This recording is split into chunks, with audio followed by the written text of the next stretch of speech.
What up, y'all? Corey here. On today's episode, we're going to be talking about the 3 steps that you need to take to define your ideal client. But before we do, a quick story. So I've been staying out on a farm for the last 2 weeks, and it has taught me a lot. Something very particular that it taught me is really the language of goats and how to attract goats. Last year when I stayed on this exact same farm, there was a moment in where I went into one of the pens to go feed one of the goats, and one of the goats happened to kick me back and open the gate and get free and started to run and roam one of the other pens that they shouldn't have been in. And this was an issue because normally the goats are separated based on personalities or their immune systems or the food that they're eating, and some of these goats just don't get along very well. And so I ran into an issue where there were all sorts of goats perusing together in different pens that shouldn't have been together, and my instincts told me, I just go and grab them and tackle them and throw them back into their old pen.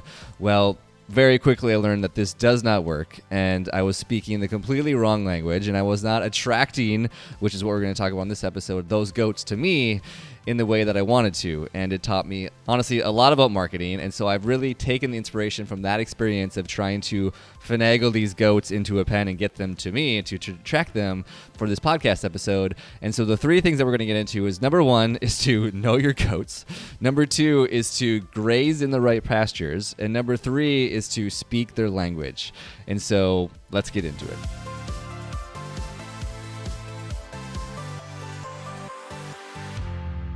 All right, number 1 is to know your goats. Trying to market to everyone is like herding goats. It's chaotic, it's exhausting, and it's completely ineffective. Like I said, I've been living on a farm again this year for the past 2 weeks, and I quickly learned that you cannot chase these goats. You have to attract them. One of the best ways, side note, to attract goats is actually animal crackers, or really any sort of food for that matter. Otherwise, they have no reason to come near you, and they just kind of avoid you because they know you're doing sketchy stuff, because you usually are. If you're going towards them, you need something, and they know that, and they will bolt. So don't try to do that. So that is the question. How do you attract goats, aka your ideal client? Well, you figure out what they want. How do you figure out what they want is the next question. Well, you spend time with them. I know, shocker, crazy. You actually have to spend time with your ideal client, aka your goats, to figure out what they want. In the example of my goats, I figured out that it was animal crackers by spending time with them, also talking to the owner, and then feeding them and seeing how much that they love these things. Well, you could do the exact same thing with your ideal client, is that you just have to spend time with them. Here's my advice for anybody who's trying to figure out their ideal client. Talk to them, spend time with them, follow them on social media, comment on their posts, engage on the platforms that they're on, roll in the dirt with them. Okay, you don't have to do that one. I did do that with the goats. But my point is that the more time that you spend with who you think your ideal client is, the more likely you are to get to know them. And when I say who you think your ideal client is that far too often I find people that choose who they think that is, they end up spending time with them, and they realize that they're kind of not fun. They're not cool to hang around. They don't want to spend a lot of time with them, and then they change who their ideal client is, and that's totally okay. But the point is that you don't really figure this out until you actually spend the time doing it. I sadly made the mistake of not doing that when I became an occupational therapist. Although I loved the school and the training and the skill set that came to going to undergrad and graduate school and becoming an occupational therapist and practicing in that field, when I started actually working with the patients who would be my ideal client, I actually didn't love it that much. The people that I actually loved were my classmates and my teachers and my coworkers, other PTs, OTs, doctors, chiros, functional medicine practitioners. Those were the people that I loved spending time with, not actually my ideal client, who the person ultimately was that I was supposed to be serving, which is a big reason that I got out of it.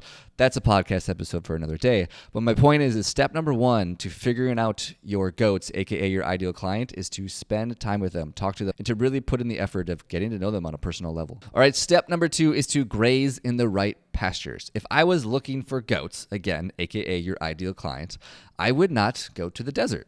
I would go to the grassy plains because goats eat the hell out of the grass. It's actually one of the things that they do at Lady Bird River. Fun fact is sometimes you'll see there's a bunch of goats roaming through the woods. They'll block them off, obviously. But the reason is because they're eating all the top cover or the stuff on the top of the ground so that it doesn't start a fire in the summers. And so like if I was looking for goats, I would go where there's a lot of grass and leaves and things to eat because that's where they're going to hang out. But the exact same thing is true for your ideal client. There are places where they generally hang out. For example, I've been trying to connect with more doctors, and I've realized realized that doctors don't really use a lot of social media. They sort of use LinkedIn, but honestly, more often than not, they're either at conferences and events, or they stick to using their email, or they're honestly at home with their family. And I'm not going to go there, but that would be a little bit weird. But my point is that your ideal client are in certain places. Here are some places that are often overlooked. Local events in your area. Reddit threads is a really great one that I talk about often. Facebook groups has always been a great place. As much as I don't like it, and most people that I talk to hate it and don't like it, it is honestly a very common place for people to be hanging out and spending time and building communities. Farmers markets are ones that are often overlooked. But my point is to identify the platforms, forums, and communities where your ideal clients are hanging out and go there. It sounds obvious, but most people forget that it's not about you. Most people just stick to the platforms that they personally like to use and spend time on. Like, for example, if I only went to the platform that I like to spend time on, it would probably be Instagram, I guess, for the most part. It's definitely the one I most commonly use. But I honestly spend the majority of my time on LinkedIn because that's where the people are that I'm trying to connect with. And so my point is to graze in the pastures of where your goats are, aka your ideal clients. All right, step number 3 is to speak their language. So every animal on this planet and creature and bug and insect and whatever has their own language. Well, your ideal clients do as well. So I have noticed that when I get up in the morning about 7 a.m. almost every single day and I go outside to feed the dogs, I hear the baby goats in the background screaming their head off. They're hungry. They are very, very hungry and they want their food in the morning. And so by the time that I get to them and I give them their food, they're happy and they're content. And then I really don't hear from them, honestly, mostly the rest of the day. The goats are pretty quiet after that. Most of the goats, honestly, to be honest, are all kind of yelling first thing in the morning, but the baby goats are by far the worst. But like I said, after I feed the goats, they're quiet most of the day. They kind of just hang out, eat some grass, graze around, do what goats do, whatever. Where am I going with this? My point is that you need to listen to your baby goats, aka your ideal clients. Why? Because they are already telling you the problems that you can help them solve. Their struggles, their challenges, their pain points, their worries, the things that keep them up at night. When you actually pay attention and listen to the things that they're saying on their posts, when you have conversations with them, like I said before in Reddit threads, there's different ways to just listen and pay attention, but most people forget this step. Most people forget that honestly, all the content ideas that you're trying to come up with, all the ways that you're trying to attract this ideal client, they're often being asked online, if not in person or on calls. You're just not listening. But here's the cool thing is that once you do start listening to them and understanding them, it's so much easier to communicate with them.